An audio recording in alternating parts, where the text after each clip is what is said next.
da nossa reflexão, né, gente? Nós estamos pensando, fazendo sobre nosso dia, o que está acontecendo, essas questões que envolvem a nossa vida mesmo, o nosso dia a dia. Algumas perguntas surgem para que a gente coloque para Deus e no nosso dia a dia. Uma delas seria: como passar pela pandemia? E como encarar um momento tão desafiador?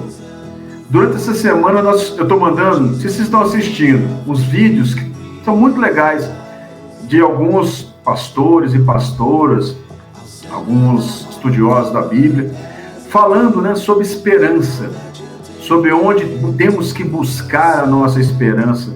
E eu acredito que esse renovar diante de tanta dificuldade, ele tem que ser buscado a cada dia mesmo. Senão nós ficamos perdidos e nós acabamos até desistindo.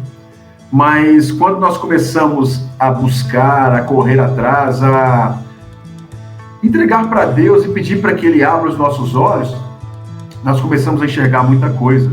Por isso que a nossa reflexão hoje vem de uma reflexão que eu ouvi também durante a semana e que Deus foi colocando no meu coração e eu fui refletindo, e eu queria trazer para vocês hoje.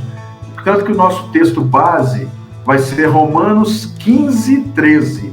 Romanos capítulo 15, versículo 13.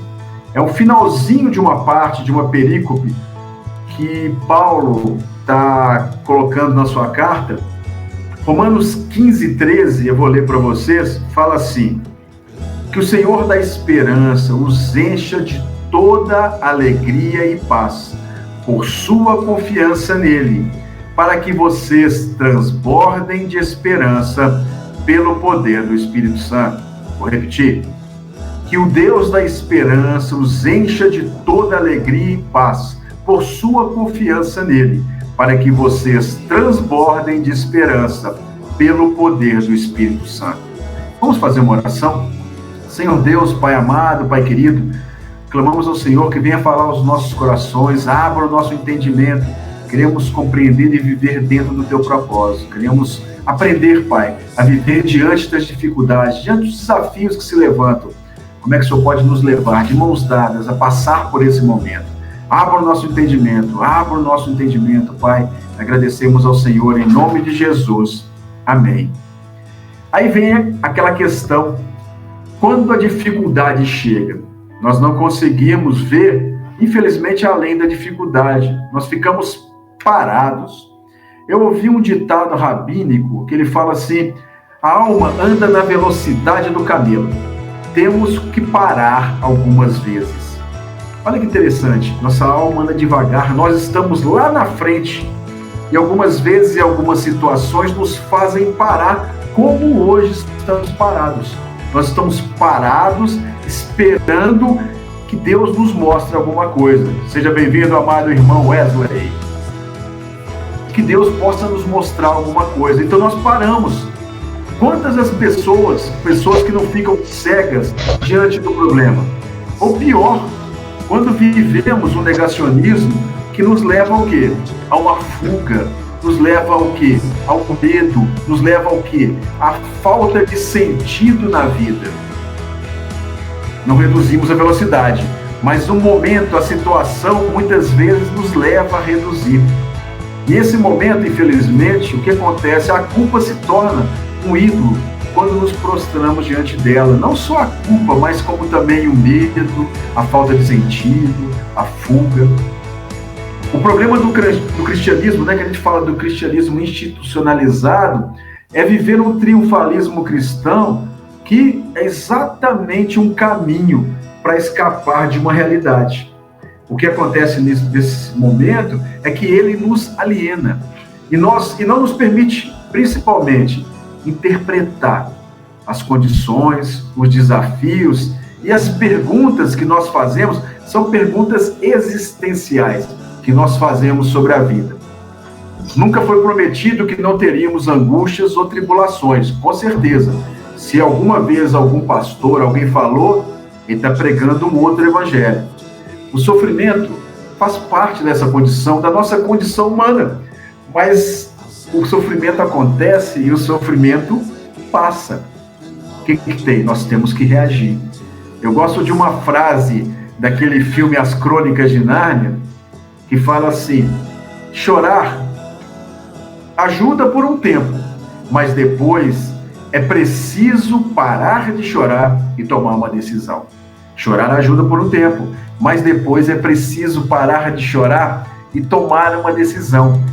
Essa decisão é que nos faz caminhar, viver, aprender, nos faz enxergar a situação de uma maneira diferente. O problema, qual que é o grande problema que nós vivemos? É que nós não entendemos o mundo que vivemos. Nós vivemos o que é uma religiosidade que é tão desumanizadora que ela é falsa.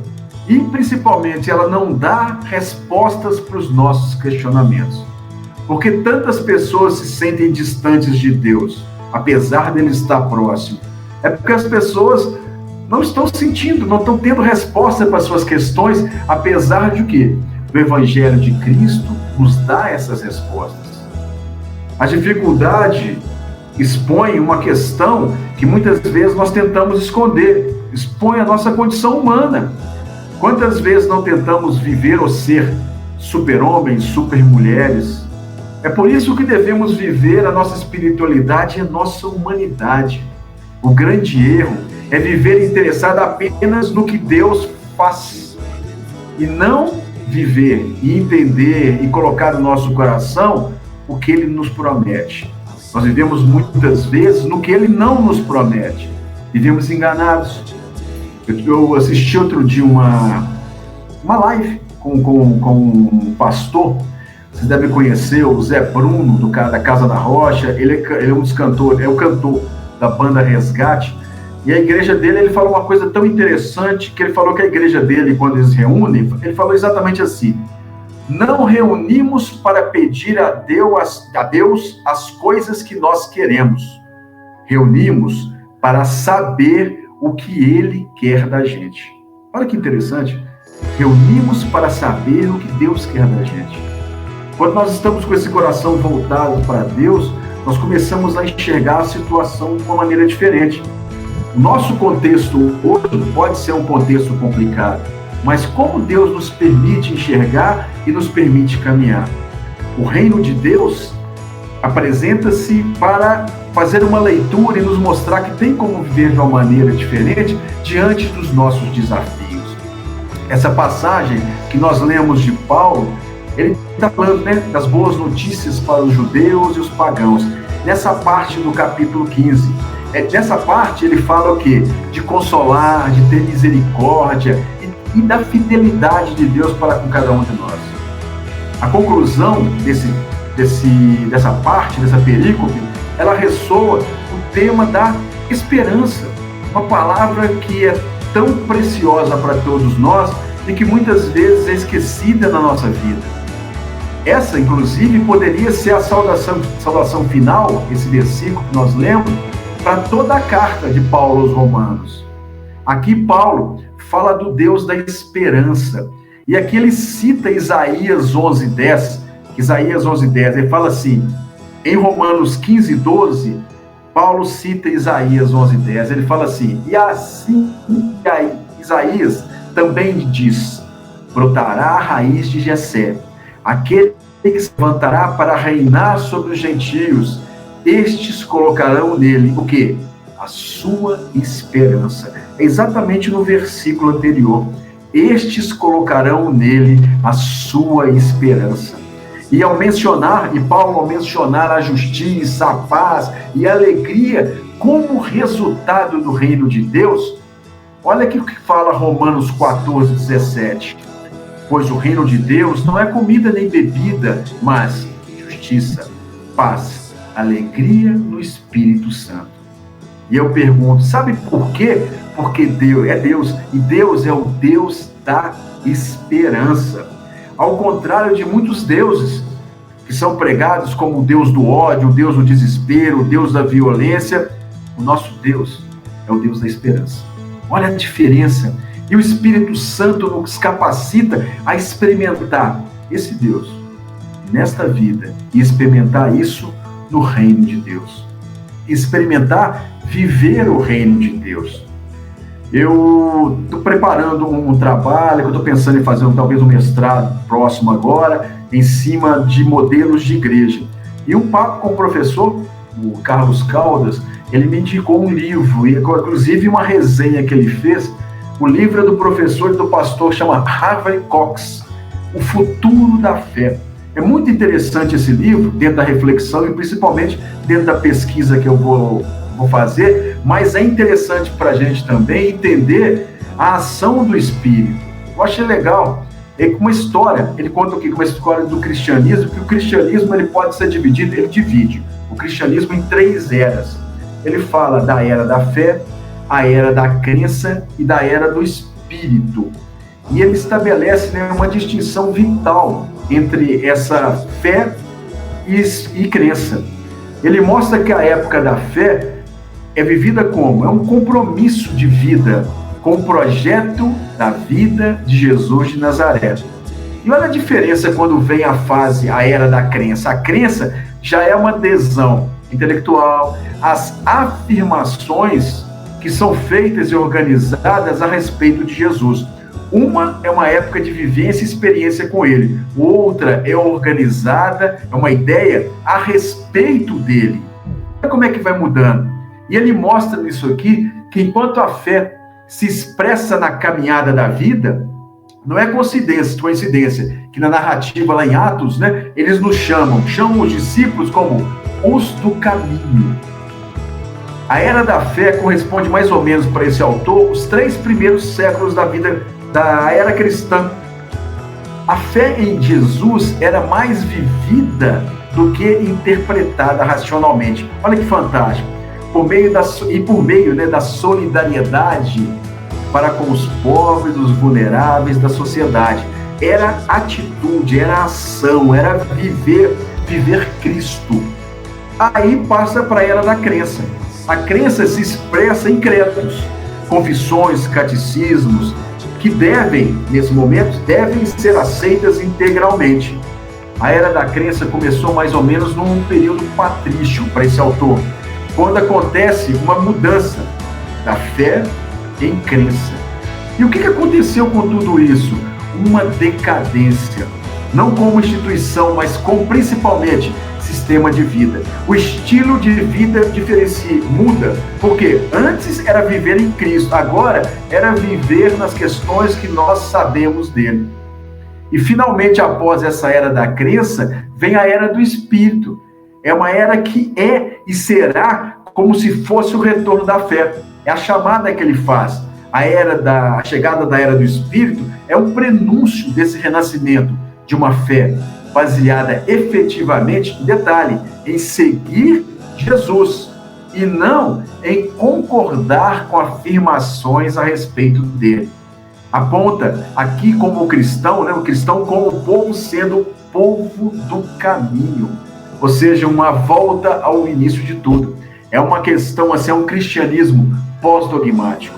Então ele fala que hoje nós vivemos a era do Espírito. Começamos a viver uma era do Espírito. A era não de conhecer Deus através de afirmações, mas conhecer Deus através da vida, através dele. Nós podemos ser chamados novamente o povo do caminho. É um cristianismo pós-dogmático para esse autor. Isso tem tudo a ver na nossa reflexão, porque nós estamos falando nesse versículo que o Deus da esperança nos encha de toda alegria. Deixa eu voltar no versículo aqui para a gente falar. De toda alegria por sua confiança nele, para que vocês transbordem de esperança. Por quê? Pelo poder do Espírito Santo. Nós só podemos derramar esse Espírito Santo se nós vivemos no poder dele. E esse poder dele é uma época, como esse autor fala, que nós estamos vivendo, nós estamos resgatando, nós estamos começando a viver novamente, voltados e vivendo em função daquele que é Jesus, que nos mostra quem nós somos, nos mostra como temos que viver. Vai para o relacionamento novamente. E 2 pontos nós vamos refletir em cima desse versículo. Nós vamos trabalhar em cima de um versículo. O chamado para estar com Deus e o chamado para estar com o nosso próximo. O chamado para estar com Deus, nós pegamos na primeira parte desse versículo que fala que o Deus da esperança os encha de toda alegria e paz. A pergunta que eu faço, para a gente poder refletir, onde nós temos buscado esperança? Muitas vezes, nosso coração pode estar no lugar errado. Jesus, e nós estamos falando, né, e o reino de Deus, eles são a resposta para essas nossas questões. Aqueles pontos que apareciam antes, medo, culpa, falta do sentido da vida, tantas outras coisas que nos travam, Jesus e o reino de Deus apresentam como resposta. Deus nos criou na plenitude, mas por que a gente sempre opta pelo mal? Por que a gente sempre deixa que tome conta da nossa vida o medo, a culpa, ou principalmente a falta de sentido para a vida? Esse questionamento do sentido da vida aparece na vida de todos, com certeza. E vai aparecer, não é erro ele aparecer. Mas a resposta a essa questão nós temos quando Jesus se apresenta e nos mostra que podemos viver o reino de Deus encarando essas situações. Um dos direcionamentos que Deus nos dá, né, uma das coisas que ele nos fala, é a oração do Pai Nosso. Quando eu ouvi essa frase, eu achei fantástica, quando fala, o Pai Nosso não nos ensina a orar. Eu falei, não, sabe o que ele ensina? Ele nos ensina a viver. A nossa vida deve ser uma oração. Deve ser uma oração no qual nós abrimos nosso coração para Deus. É sempre um momento de colocar para fora o que está escondido dentro de nós. Por que nós não fazemos isso? Nós devemos e temos que abrir o nosso coração para Deus, porque Deus é o único capaz de nos dar esperança, paz e alegria. E nós acabamos não entendendo isso, nós acabamos fugindo disso. E vem aquela questão, mas se você sabe por quê? Porque Ele é o Deus da esperança. Se nós queremos esperança, queremos encarar a situação que está ao nosso redor, sei que hoje vivemos uma situação que não está fácil para todos, nós devemos entender que Deus, é o Deus da esperança. Quando temos essa certeza no nosso coração, sabe o que acontece?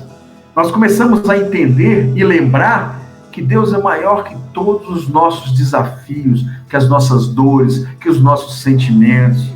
Nós começamos a lembrar que a lógica da graça é que nós não temos o controle das coisas. Nós começamos a lembrar que onde Deus está, o amor, a liberdade, o perdão, a compaixão, a misericórdia, aí também está. Quando nós começamos a pensar, a trazer a lembrança, o que Deus tem falado ao nosso coração, nós começamos a nos fortalecer diante das nossas dificuldades. Por que o reino de Deus, fala o reino de Deus e os desafios atuais? O reino de Deus, o entendimento do reino de Deus e viver esse reino de Deus nos ajuda a encarar os desafios do nosso dia a dia. Podemos lembrar principalmente que nós não estamos sozinhos e a proposta que Jesus fala é que Ele estará ao nosso lado em todas as dificuldades. Na semana, com esses vídeos que eu mandei para reflexão, nós vimos um versículo pequenininho, mas é um versículo que nos enche tanto de esperança e nos dá força para caminhar, porque nós sabemos que alguém está ao nosso lado. Alguém está ao nosso lado e sente a dor que nós podemos estar sentindo nesse momento. João 11:35, o versículo diz assim, Jesus chorou. Todos nós já lemos esse versículo, João 11:35, Jesus chorou. Podemos perguntar, por que ele chorou? Ele chorou, pois como humano tem emoções e entende nossos medos e tristezas. A Bíblia mostra 3 vezes uma passagem que Jesus chora. Chora por Lázaro, seu amigo, por Jerusalém e no Getsêmani. Jesus chorou nesse momento, nesse versículo, porque viu a tristeza nas irmãs e nos amigos próximos de Lázaro. Isso nós podemos ver lá em João 11. Jesus é a certeza que a gente tem dentro do nosso coração, ele compreende a nossa humanidade, acolhe e conforta todos os que sofrem e todos os que choram. Por quê? Ele chora conosco. Ele está próximo, ele está ao nosso lado. O entendimento de viver dentro do reino de Deus é entender que esse Deus, que esse Jesus, ele está ao nosso lado a todo momento. Ele está chorando. Agora, nós sabemos que não estamos só. Sabemos que o nosso Deus, principalmente, é o Deus da esperança. É aquele que nos enche de paz e alegria. E que Jesus, ele chora com os que choram. Ele participa da nossa vida. Ele participa dos nossos momentos. Ele nos ajuda a fazer a leitura da situação da nossa vida. Quando Paulo finaliza aquela passagem, que o Deus da esperança nos encha de toda alegria e paz, Paulo ainda completa, por sua confiança nele, pela minha confiança nele. Ele entende que ele traz conforto para cada um de nós em momento de crise.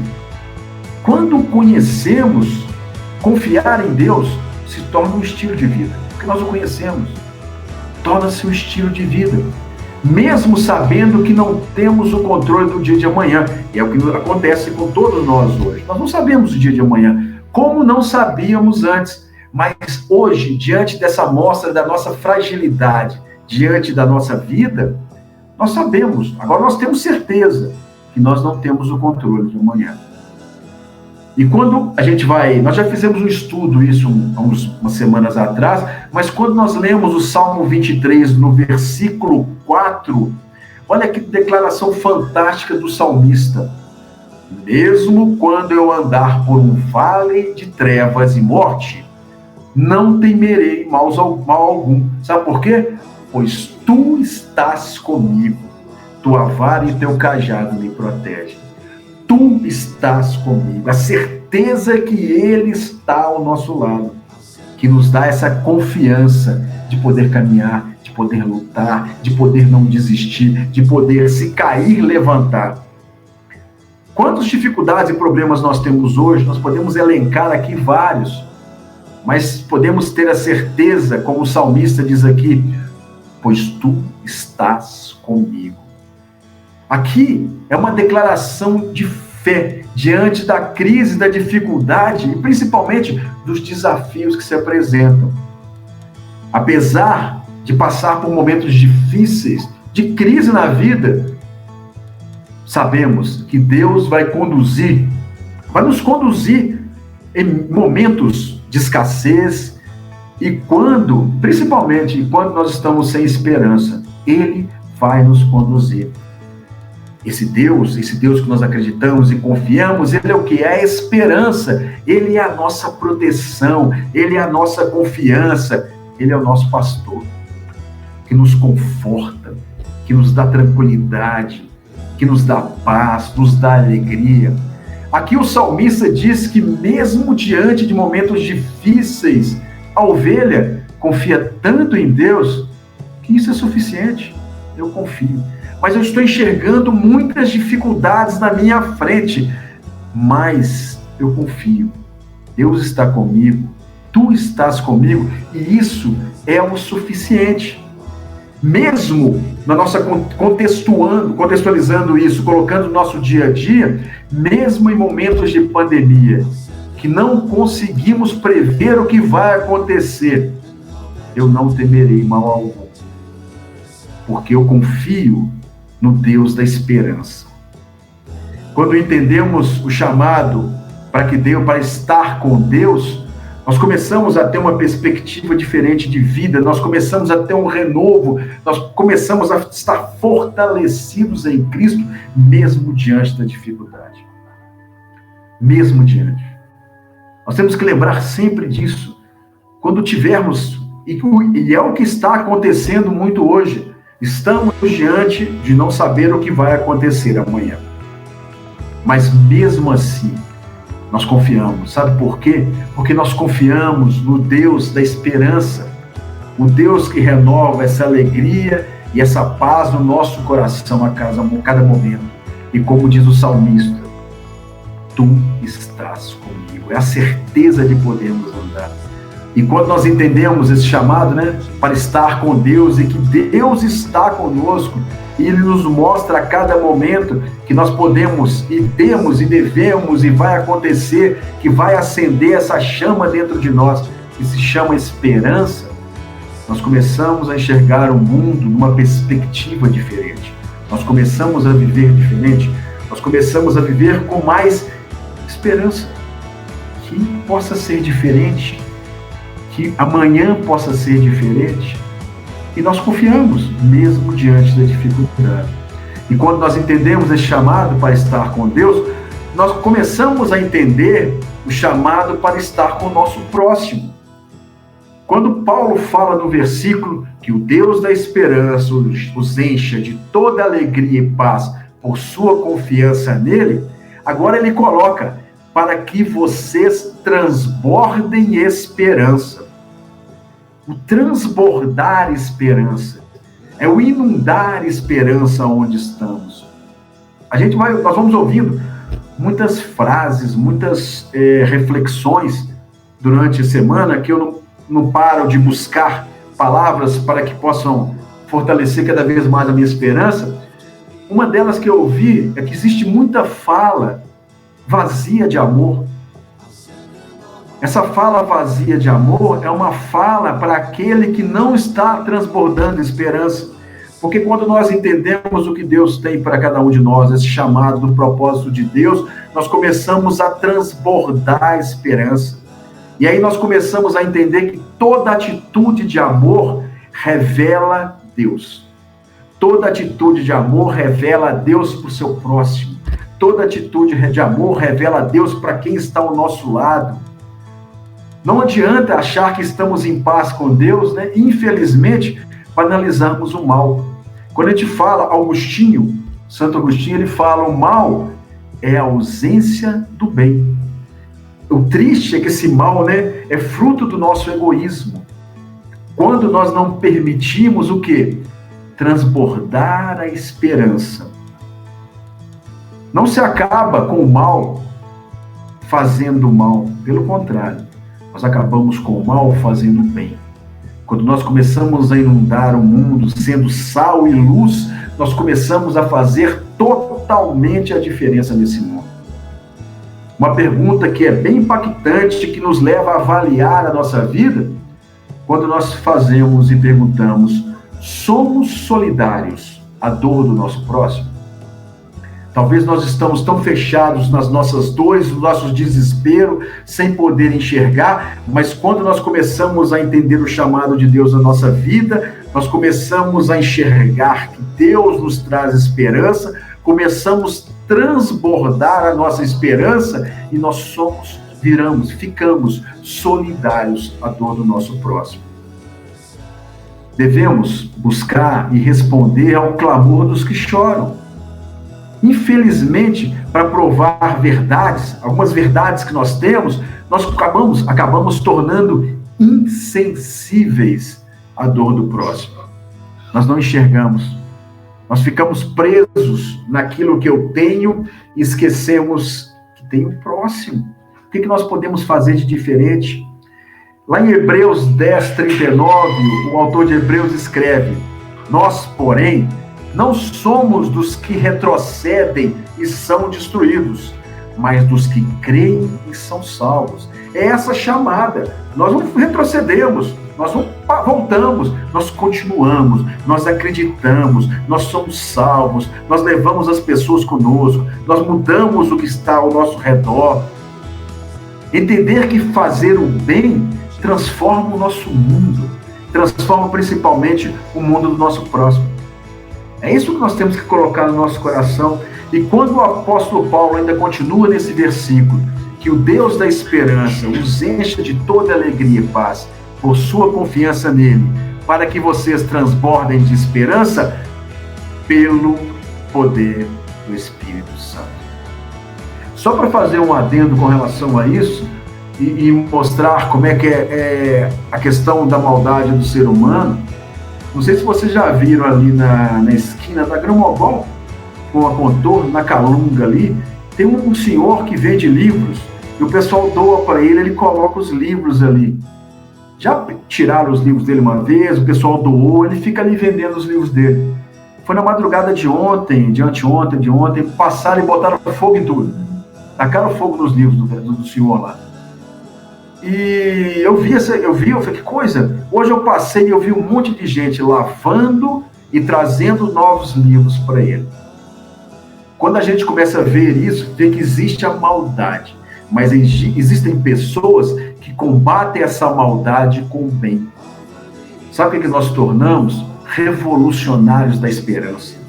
Profetas da esperança. Olha que coisa. Como é que nós começamos a mudar a situação? Pessoas que combatem o mal com o mal. Não, nós como revolucionários da esperança, pelo poder do Espírito Santo, nós começamos a combater o mal com o bem. E quando Deus nos pergunta, você fala, o que você fala, né? Com a sua vida. O que sua vida mostra? Jesus nos mostra muitas vezes que aprendemos a ser gente de uma maneira errada. Mas a grande vantagem, ele nos mostra como ser gente da maneira certa. É o momento que as escamas são retiradas dos nossos olhos e nós podemos enxergar quem nós somos e podemos enxergar o outro, o nosso próximo.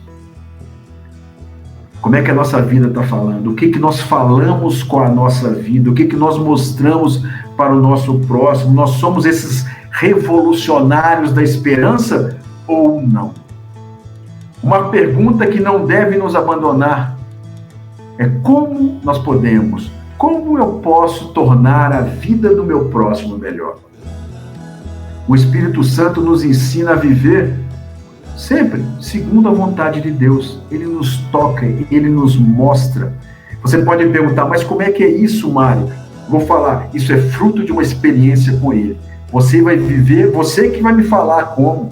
Porque nós passamos a ter um foco diferente na realidade que nos cerca. O Carlos Cunha, que nós já conhecemos, já trouxe uma palavra muitas vezes para a gente, ele tem uma frase em um livro dele, que ele fala assim, o reino é de Deus, do Filho e do Espírito Santo. Como o reino do Espírito, a força da vida, o ruar divino, é capaz de transformar esse velho mundo em um lugar mais justo, fraterno e humano. Olha que fantástico a transformação. Por isso que vem a pergunta, o reino de Deus e os desafios do dia a dia, como é que isso pode influenciar uma coisa ou outra? O reino de Deus, sim, porque ele nos torna onde nós estamos um lugar mais justo, fraterno e humano. Um lugar que nós somos transformados, um lugar que nós entendemos que o Deus é o Deus da esperança, é o Deus que nos transforma, é o Deus que nos leva a uma nova experiência com Ele, que nos traz alegria, que nos traz paz e que nos mostra principalmente que devemos confiar nele e que através dessa confiança nós transbordamos essa esperança para o próximo. Transbordamos essa esperança no mundo, somos profetas da esperança, somos revolucionários da esperança, e essa esperança vinda do poder do Espírito Santo. Quando nós começamos a entender isso, é transformador. Isso nos leva a uma nova perspectiva de vida, isso nos leva a entender por que o salmista, lá no Salmo 23, ele fala que mesmo diante de toda a dificuldade, ele fala, tu estás comigo. Ele sente a presença de Deus. Será que nós estamos colocando isso no nosso dia a dia? Será que nós estamos vivendo dessa maneira? Será que nós estamos vivendo cheios do Espírito Santo? Será que nós estamos transformando o mundo? Será que nós estamos permitindo que o reino possa ser vivido? Que nós possamos viver no reino, mas quem está do nosso lado possa viver também? Porque esse reino é um lugar mais justo, fraterno e humano, que é feito como esse sopro do Espírito, que é um sopro transformador. Será que nós entendemos isso? Será que nós estamos vivendo isso no nosso dia a dia? Será que nós estamos permitindo que Deus atue na nossa vida dessa maneira? Quantos exemplos que nós não temos no nosso dia a dia, como esse que eu coloquei, né? O mal com o mal, mas aí a gente vê o bem combatendo o mal, e como se transforma a nossa realidade. Quando nós entendemos isso, nós começamos a viver de uma maneira diferente. Nós começamos a entender principalmente o propósito do reino de Deus e os nossos desafios. Começamos a enxergar de uma maneira diferente tudo o que está acontecendo à nossa volta.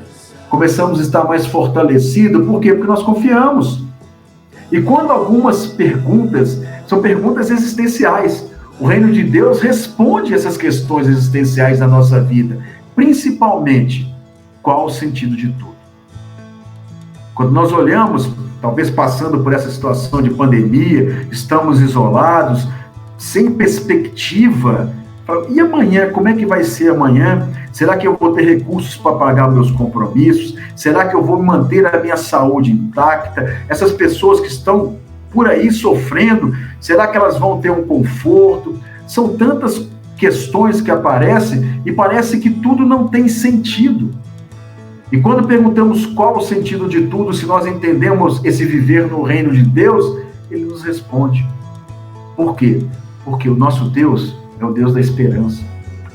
É o Deus que acende aqui dentro aquela chama que nos faz não falar assim, vou desistir, mas ele nos faz falar, vou continuar, não vou desistir.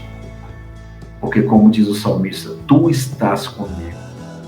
As perguntas, essas respostas às nossas questões existenciais, principalmente como viver em harmonia com a criação. O reino de Deus nos leva a não desistir e a enfrentar as nossas lutas diárias, a encarar. O que está passando na nossa vida hoje? Como é que está o nosso coração? Como é que nós estamos nas nossas dificuldades? O reino de Deus nos leva a não desistir e a pegar, a enfrentar e a continuar e a caminhar. O reino de Deus nos leva a acreditar no amanhã. Esse reino de Deus nos leva a mudar nosso olhar para o mundo e para o ser humano. O reino de Deus nos leva a viver e agir em prol da vida. Esse reino de Deus nos leva a reconciliar com Deus e com toda a criação. O reino de Deus nos leva a chorar com os que choram. Essa é uma realidade que nós temos que viver e que Deus está entregando para que cada um de nós que possa buscar viver dentro desse reino saiba como encarar os desafios do dia a dia. Desafios que realmente, muitas vezes, são desafios pesados. Se nós formos, cada um aqui nesse momento, escrever os desafios que nós enfrentamos, não são desafios fáceis, mas na certeza do que tu estás comigo, nós podemos viver de uma maneira diferente, nós podemos principalmente buscar estar com essa chama acesa dentro de nós, essa chama que se chama esperança. E como Paulo termina essa parte, essa perícope do capítulo 15, que o Deus da esperança os encha de toda alegria e paz, por sua confiança nele, para que vocês transbordem de esperança pelo poder do Espírito Santo. Esperança, alegria, paz, confiança, transbordar, esperança, o Espírito Santo na nossa vida. Que essa possa ser uma realidade, que isso possa nos fortalecer para encarar as dificuldades que eu, que você, que nós vamos enfrentar o amanhã. O que tem amanhã? Não sabemos, mas nós confiamos no Senhor, porque tu estás comigo. O que vai acontecer amanhã? Eu não sei, mas eu estou abraçado com esse Deus, que é o Deus da esperança. Como é que eu posso ajudar o meu irmão, o meu próximo? Eu não sei, mas eu vou ajudar conforme Deus vai me mostrar no meu caminho, nessa jornada da minha caminhada cristã. O Espírito Santo nos ensina a viver segundo essa vontade de Deus. Essa vontade de Deus nós sabemos que é boa, que é perfeita e que é agradável. e que é uma vontade que é transformadora e que é uma vontade que faz toda a diferença na nossa vida. Por isso, que a nossa mensagem de hoje, o reino de Deus e os desafios atuais, nós possamos entender que viver no reino de Deus vai nos fortalecer a encarar os nossos desafios atuais. Esses desafios podem ser desafios muito difíceis, mas no reino de Deus, nós sabemos que o nosso Deus é o Deus da esperança. E o reino de Deus nos leva o quê? A acreditar no amanhã. Não tema, entregue para o Senhor a sua vida. Não tenha medo, entregue para o Senhor a sua vida. Não perca o sentido da vida, porque Deus nos dá esse sentido, essa direção para a vida. E principalmente, vamos aprender que Jesus, ele chora com os que choram. E nós devemos chorar com os que choram, porque é a questão de estar sensível à dor do nosso próximo. Orar, buscar a direção de Deus, agir dentro do que Deus está mostrando para cada um de nós. Eu tenho certeza que nós vamos mudar o que está à nossa volta, mudar aqui dentro do nosso coração. Que Deus nos abençoe, nos fortaleça, que essa mensagem fique gravada no nosso coração e possamos sempre lembrar que o nosso Deus é o Deus da esperança, é o Deus que nos leva a acreditar que o amanhã pode ser diferente, que o amanhã pode ser um amanhã que vai dar respostas às nossas questões e que o choro pode uma noite durar, mas o riso vem pela manhã. Amém? Que Deus possa abençoar o nosso coração e nós possamos viver sempre segundo a vontade de Deus. Busca de Deus, busca, gente, não desiste, busca, vamos procurar viver esse reino de Deus, que é um reino de paz, é um reino de alegria, é um reino de justiça. Amém? Que Deus nos abençoe e a gente possa estar preparados para a batalha, preparados para a luta. Que se os desafios vierem, nós vivemos o reino de Deus. O choro pode vir uma noite, mas o riso vem pela manhã. Amém? Que Deus nos abençoe e que nos prepare para a batalha, que nós estamos com Ele ao nosso lado. Tu estás comigo. Não tem problema. Nós vamos encarar. Amém, pessoal? Que Deus nos abençoe e nos fortaleça a cada dia. Bom,